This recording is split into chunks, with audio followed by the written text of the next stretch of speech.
नमस्कार, आप देख रहे हैं इंडिया न्यूज मध्य प्रदेश छत्तीसगढ़ और मैं हूं आपके साथ सचिन दुबे। देश के सामने एक साल के खर्च का ब्यौरा आ गया है।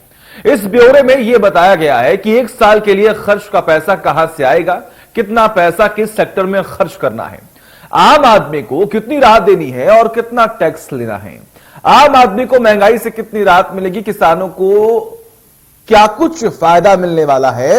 इन सारे सवालों को लेकर हम अलग अलग शहरों से इंडिया न्यूज के संवाददाता, रसोई, कृषि और व्यापारियों के अलावा आम लोगों से भी उन लोगों ने मुलाकात की, बात की।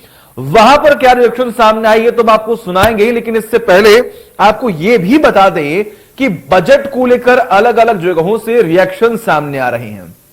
विपक्ष की पार्टियां यह कह रही है कि अभी भी आम जनता निराश है,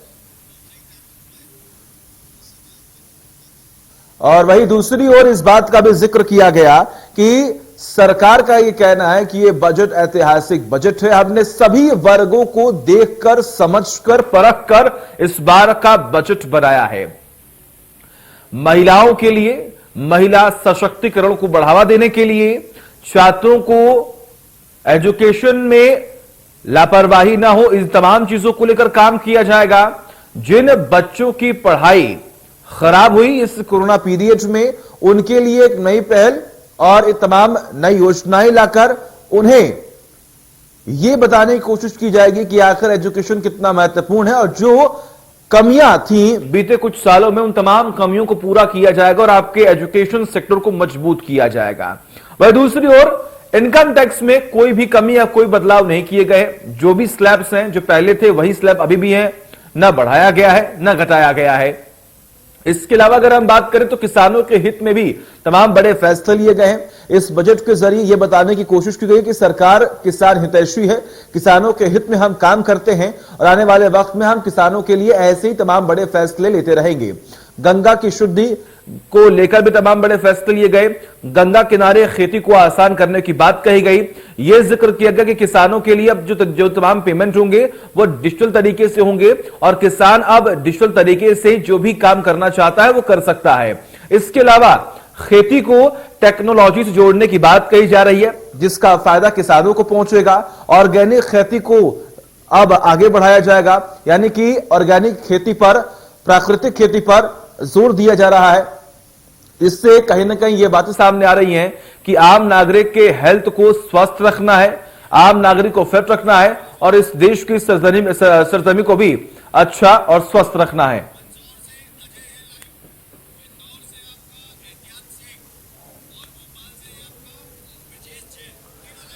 अलग अलग जगहों से हमारे सहयोगी जुड़े हुए, जिनसे हम जानेंगे कि आखिर जहां पर वो मौजूद है वहां पर आम जनता की तरफ से क्या क्या बातें कही जा रही है। सबसे पहले रुक करते हैं ब्रजेश का, जो हमारे सहयोगी हैं, लगातार बने हुए हैं। ब्रजेश, भोपाल में क्या हलचल देखने को मिल रही है? क्योंकि देखिए, बजट तो पेश कर दिया गया, आम जनता को उम्मीदें थी, छात्रों को उम्मीदें थी, तमाम युवाओं को उनसे उम्मीदें थी, महिलाओं को उम्मीदें थी। वहां पर क्या हलचल, क्या प्रतिक्रियाएं सामने आ रही है?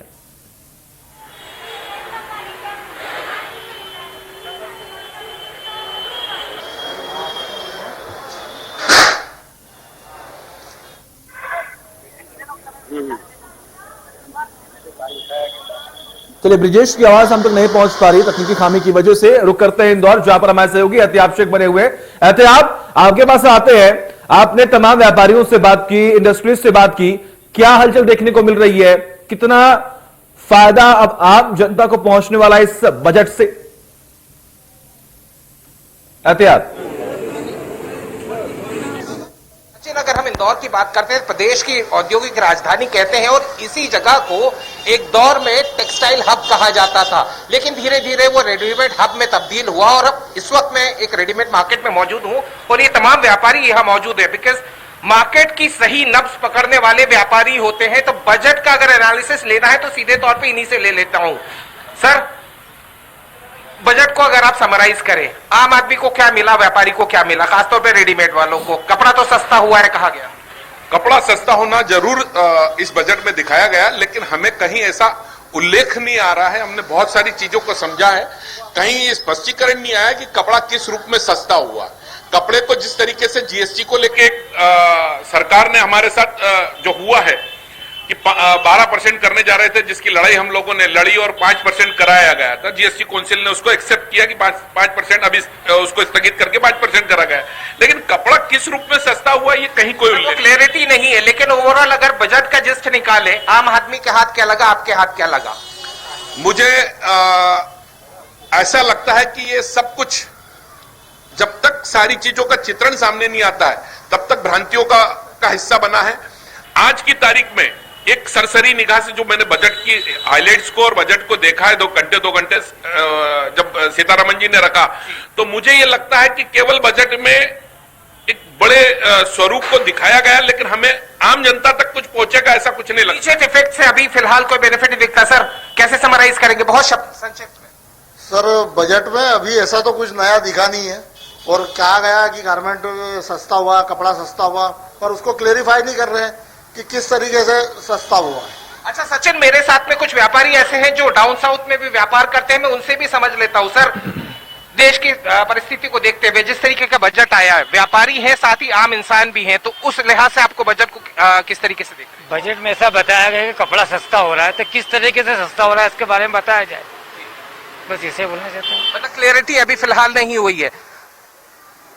आमतौर के ऊपर हमारे लिए बजट ही जिस तरीके से बताया गया है कि ये आने वाले वक्त का बजट है, क्योंकि बड़ा लंबा दौर हमने ये देखा है कि कोरोना काल के अंदर लॉकडाउन भी देखा, मार्केट डाउन हो गया था। क्या लग रहा है धीरे धीरे पटरी पर आएगा? अभी तो नहीं लग रहा है ऐसा, वक्त लगेगा। वक्त लगेगा। सर आप क्या कहते हैं, पटरी पर आने की स्थिति नजर आ रही है? बाजार धीरे धीरे सुधार पे आ तो रहा है, लेकिन अभी कंटिन्यूटी खुले तो मार्केट सुधार में आ सकता है। ये हम उम्मीद रखते हैं कि अच्छे दिन आएंगे।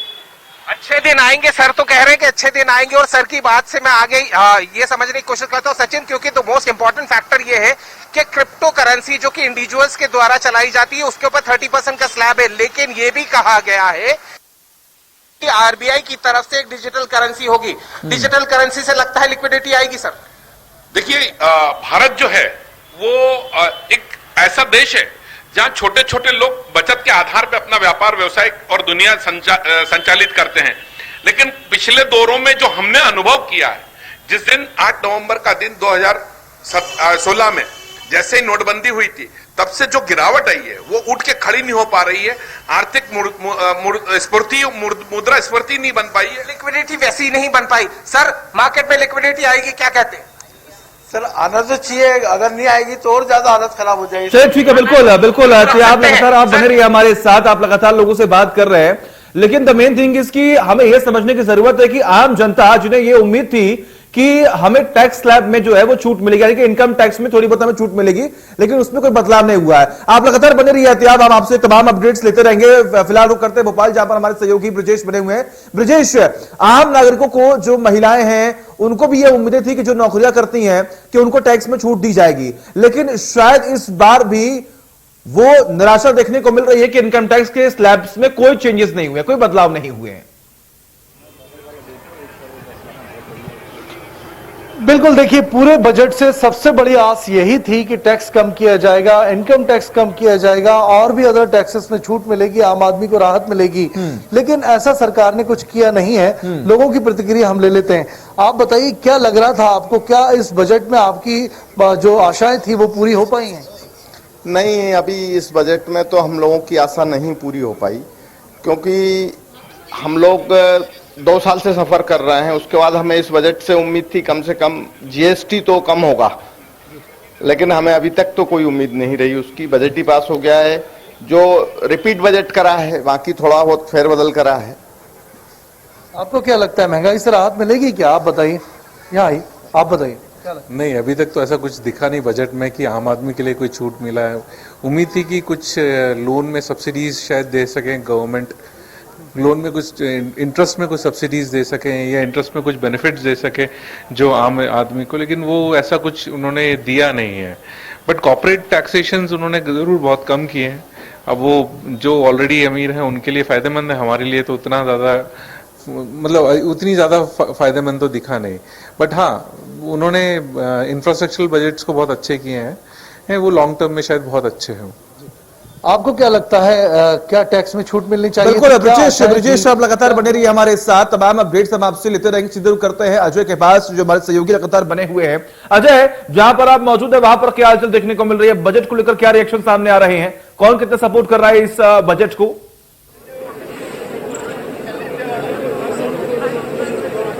बिल्कुल सचिन, हम इस वक्त खड़े हैं मंदसौर की कृषि उपज मंडी में। आप देख सकते हैं यहाँ पे लहसुन की फसल नीलाम हो रही है और किसान अब यहाँ पर अपने उस दाम का इंतजार कर रहे हैं जिस दाम में ये लहसुन की फसल बिकी है। लेकिन बात कर लेते हैं हम बजट की। यहाँ कुछ किसान मौजूद हैं, हम पूछते हैं क्या उनके विचार है। कहाँ से आए हैं आप? सरकार ने आज बजट पेश किया है। सरकार ने किसानों के लिए कई सौगातें बजट में दी है। धान खरीदी को बढ़ावा देने की बात की है, ऑर्गेनिक खेती को बढ़ावा देने की बात की है। क्या कहना है? ऑर्गेनिक खेती तो अच्छी है पर उसमें लागत बहुत लगती है। किस तरह से लागत लगती है? मजदूरी, पशुपालन में मजदूरी बहुत लगती है। और सरकार ने जो खाद की धान की जो है उसको खरीदारी को बढ़ाने की भी योजना बनाई है। नहीं तो अच्छी तो ले, तो पिछले साल का गेहूँ का 160 रुपये बोनस दिया ही नहीं अब तक।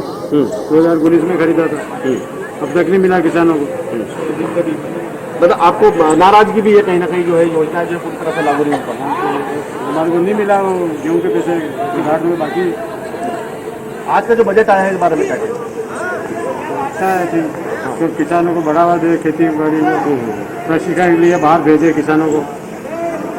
प्रशिक्षण को लेकर क्या कहना चाहते हैं? प्रशिक्षण के लिए भेजना चाहिए किसानों को बाहर, खेती बाड़ी देखने के लिए, सीखने के लिए। चलिए ठीक है, बिल्कुल अजय, आप लगातार बने रहिए हमारे साथ, तमाम अपडेट्स हम आपसे लेते रहेंगे। आपने बात की और कहीं ना कहीं वो संतोष और वो असंतोष जो है वो देखने को मिल रहा है। लेकिन फिलहाल रुक करते हैं भोपाल, जहां पर हमारे सहयोगी ब्रजेश बने हुए। ब्रजेश, आप लगातार लोगों से बात कर रहे थे, उनके रिएक्शंस आप लीजिए और जरा उनसे पूछिए कि और क्या उम्मीदें थी उन्हें सरकार से कि इस बजट में और क्या खास आम जनता के लिए होना चाहिए था।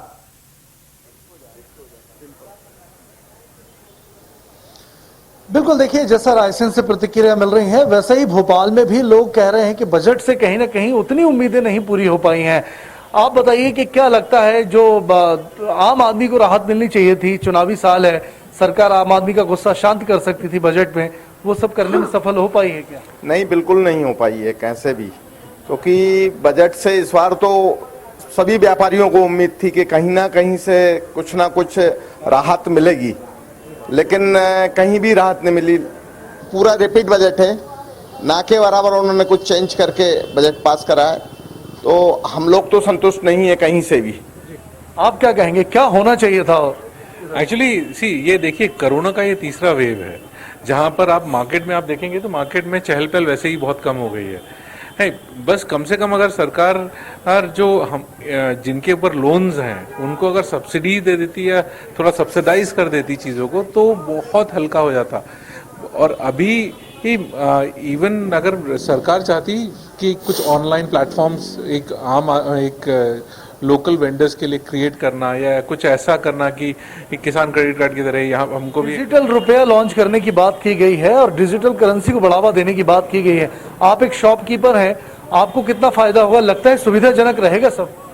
देखिए, डिजिटल करेंसी सुनने में तो बहुत अच्छा लग रहा है, अब उसका इम्प्लीमेंटेशन कैसा होगा, उसके प्लेटफॉर्म्स कैसे बनेंगे, उसके ऊपर कौन कितना इजीली रिएक्ट कर पाएगा। जैसे पेटीएम शुरुआत में बहुत डिफिकल्ट था, लेकिन जब एकदम से डीमोनेटाइज हुआ तो लोगों को मजबूरी थी, लेकिन उसकी वजह से बहुत सारे लोगों को बहुत नुकसान भी हुआ।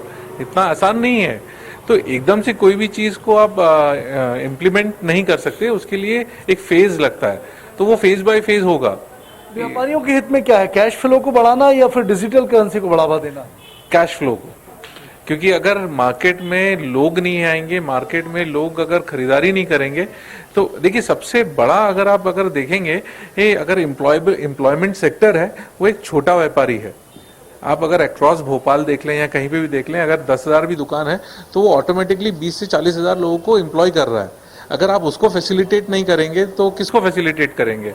कॉर्पोरेट टैक्सेशन कम करके आप शायद हो सकता है 10,000 लोगों को आप वो कर रहे हैं, लेकिन ये जो 10,000 ऑलरेडी लोग काम कर रहे हैं उसके अंडर में 2 लोग एक दुकान में 2 लोगों 20,000 30,000 लोगों को एम्प्लॉयबल है। आप बताइए, किचन पर या घर गृहस्थी पर कोई असर पड़ेगा, कुछ राहत मिलेगी क्या बजट से? बजट से अभी इस वाले बजट से तो कुछ भी फर्क नहीं पड़ना है, क्योंकि आए दिन गैसों के रेट बढ़ रहे हैं, आए दिन मसालों के रेट बढ़ रहे हैं, आसमान छू रही है महंगाई। तो क्या कर सकते हैं इसमें? कहीं ना कहीं सरकार को इसमें, हमें तो बहुत उम्मीद थी, कहीं ना कहीं इनको हमें राहत देनी थी। चलिए ठीक है, बिल्कुल बिल्कुल ब्रजेश, आप लगातार बने रहिए हमारे साथ, तमाम अपडेट्स अब आपसे लेते रहेंगे और अपने लोगों से बात की, जानने की कोशिश की कि आखिर ये बजट आम जनता के हित में क्या है और क्या उम्मीदें थे जो है आम जनता को और थी। रायपुर रुक करते हैं जहां पर हमारे सहयोगी अमित चौरसिया बने हुए हैं। अमित, बजट पेश होने के बाद अलग अलग रिएक्शन सामने आ रहे हैं। कोई कह रहा है कि ये बजट जनता के हित में है, तो कोई ये बजट कह रहा है कि नहीं, जो उम्मीदें थी हमें उन उम्मीदों पर सरकार खरी नहीं उतरी है। क्या लगता है और क्या उम्मीदें जनता को थी जो शायद सरकार इस बजट में नहीं शामिल कर पाई है? और ये सब के नाम से मैं हम लोग का आते रहता है। बिल्कुल सचिन, जिस तरीके से निर्मला सीतारमण ने 4 वर्षों से लगातार वित्त मंत्री के रूप में यहां पर बजट पेश किया, आज चौथा उनका एक तरह से बजट था और उन्होंने मोदी सरकार ने हर वर्ग को साधने की कोशिश की है।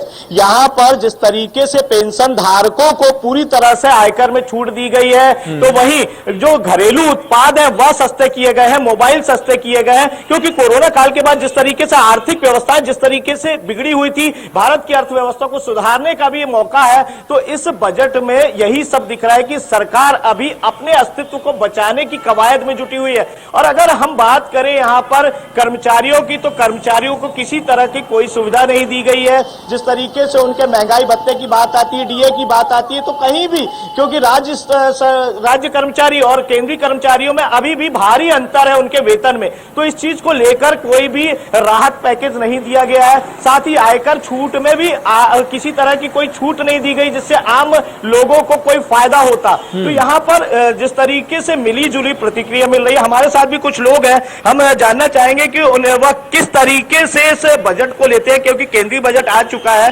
सर, केंद्रीय बजट आ चुका है, किस तरीके से ले रहे हैं? क्योंकि बहुत सारी चीजें जो आम आदमी के हित में होनी थी वह नहीं हुई, आयकर में छूट नहीं मिली, वही रियल एस्टेट को कोई पैकेज नहीं दिया गया, किस तरीके से ले रहे हैं आप? सर, रियल एस्टेट मार्केट ऐसा है कि अभी के टाइम में इतना ज़्यादा डाउन हो गया था पिछले जो कोरोना काल के समय से, तो एक रियल एस्टेट मार्केट को भी कुछ पैकेज देना चाहिए था, जिसके कारण से एक रियल एस्टेट मार्केट में बूम आता, जैसे कि इलेक्ट्रॉनिक मार्केट हो गया आपका, और बाकी जो घरेलू उत्पाद हो गए उनमें जैसा कि जैसे उनको प्रोत्साहन मिल रहा है पैकेज के माध्यम से, और आम आदमी को इससे बहुत नुकसान है अभी के टाइम में।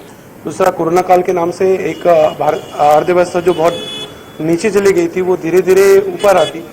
और दूसरी चीज़ ये है साहब कि हमारे यहाँ पर जो युवा हैं उनको एक 60 लाख पैकेज तो दिया गया है, लेकिन वो पैकेज ऐसा है कि एक बार कोई वैकेंसी आती है, कई महीनों तक इंतजार करने के बाद कोई रिजल्ट नहीं आने के बाद कभी उस चीज़ का कैंसिलेशन हो जाना या कुछ और हो जाना। तो ये क्या है, एक दिया तो है लेकिन एक लंबा इंतजार करना पड़ता है उसके लिए युवाओं को। और सर बाकी तो ऐसा है कि बजट बोले तो बजट ओवरऑल बजट कैसा रहा? बजट सर आम आदमी के लिए तो कोई रियायत नहीं दी गई है इसमें, तो बजट तो मेरे ख्याल से सारी चीज़ें आम आदमी के ऊपर ही डिपेंड करती हैं। और बाकी इलेक्ट्रॉनिक मार्केट को ज़्यादा प्रोत्साहित किया गया है, तो आम आदमी के लिए ना नहीं होना मतलब एक बहुत बड़ा माइनर फैक्टर है ये यहाँ पर। मैं आपसे जानना चाहूंगा कि जिस तरीके से मोदी सरकार ने कैशलेस को बढ़ावा दिया था, क्योंकि कोरोना काल में जिस तरीके से कैशलेस की कवायद हुई थी, तो ठीक है, बिल्कुल अजय, लगातार अमित आप लगातार बने रहिए हमारे साथ, तमाम अपडेट्स हम आपसे लेते रहेंगे। ग्वालियर रुक करते हैं जहां पर हमारे सहयोगी संजय शर्मा बने हुए हैं। संजय, ग्वालियर में आम जनता का रिएक्शन क्या है? बजट में क्या खास रहा? किसने क्या कहा? लोग हैं वो कहीं ना कहीं इस बजट से मायूस नजर आए हैं।